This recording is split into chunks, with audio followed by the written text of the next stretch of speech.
Welcome to Lounge, everyone. My name is Toby Roydell, and today I want to find out who of us is an extremist. Are you one?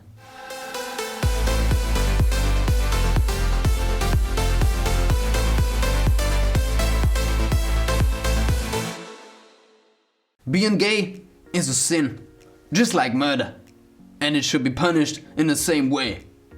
Climate change will ruin the whole world, and therefore any fossil energies need to be shut down completely this year. There's so much poverty in the world, so we need to tax all rich people like immensely, like so much. And with that, all poverty is solved forever. One day, there'll be millions of refugees, and at some point there's so many of them that we have to shoot them. So better not let anyone in right now, so they get the message right now. What did all of these sentences have in common? Besides the fact that they are absolute rubbish, they are extreme and radical. And even though they sometimes claim to have a solution, it is not really a solution. In general, there's a huge difference between having a strong or even radical opinion within your group of friends, or making this same opinion known publicly. When I have a discussion with a few of my friends and someone has an extreme position, this is quite helpful because we can get to the bottom of something quicker in the discussion. And of course, all my friends know that I'm no fundamentalist or extremist and that I mean no harm to anyone.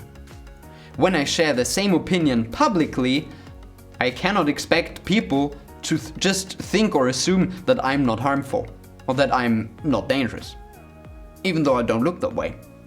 And people would be absolutely right to be skeptical, because even though they might say something like, I do not think that he's dangerous to us or to anyone.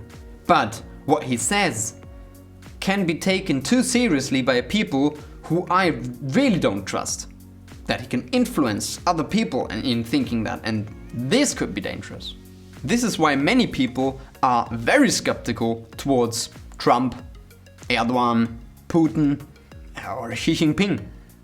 They themselves don't harm anyone, like they don't do the dirty work, but what they say and spread can very well be seen as dangerous, and that this influences people, and we probably don't like that.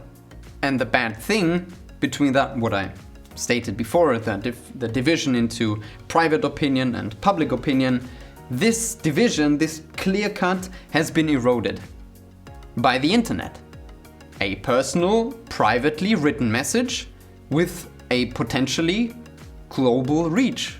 Probably just like my videos, for instance. Most likely just a project, a hobby, with little to no impact on the whole world.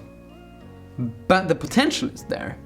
They too have the potential to being big for some reason you'll never know. And this leads to the fact that I'm responsible for what I say on the internet. And to try to not being misunderstood or misinterpreted in as few ways as possible. You can never be sure.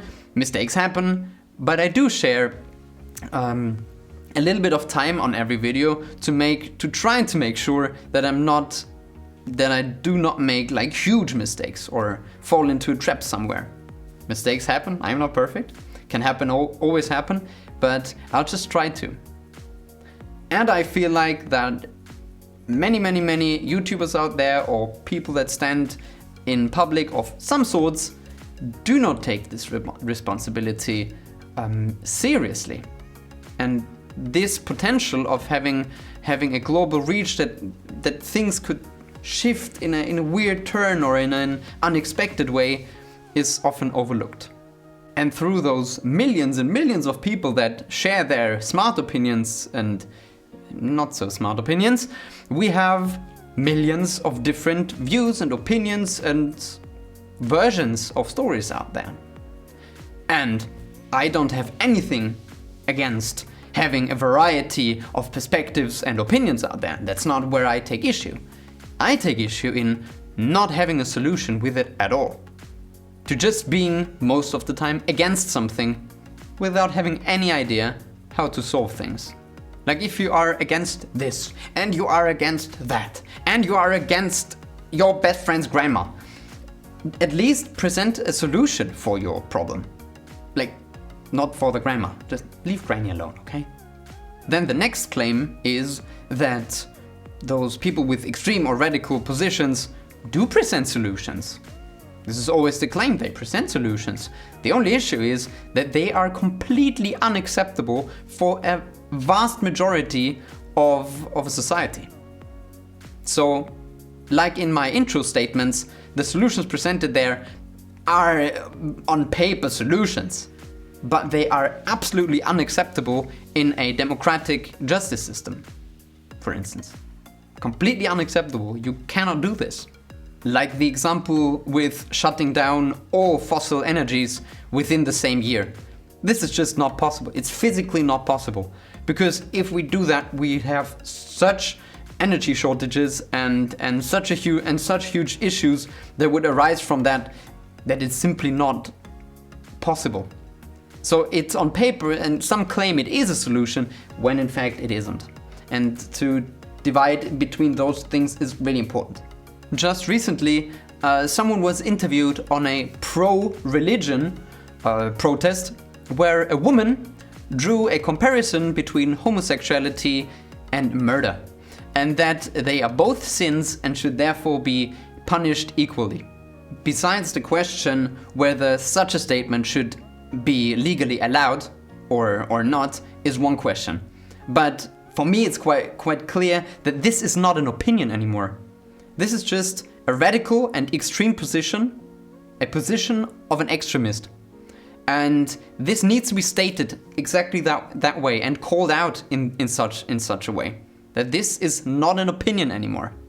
And in addition to that, what I feel painful, what brings pain to me, physical pain, is that certain democratic parties take advantage of this form of populism and giving such easy answers and solutions, which, as we learned today, are no solutions, to very, very, very complex questions.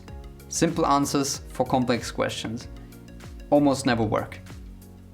I would probably say they do never work, because it's not black and white, it's not that easy. And as I personally see it, no one should be allowed to be against anything if they do not present a solution for it, a real solution for it.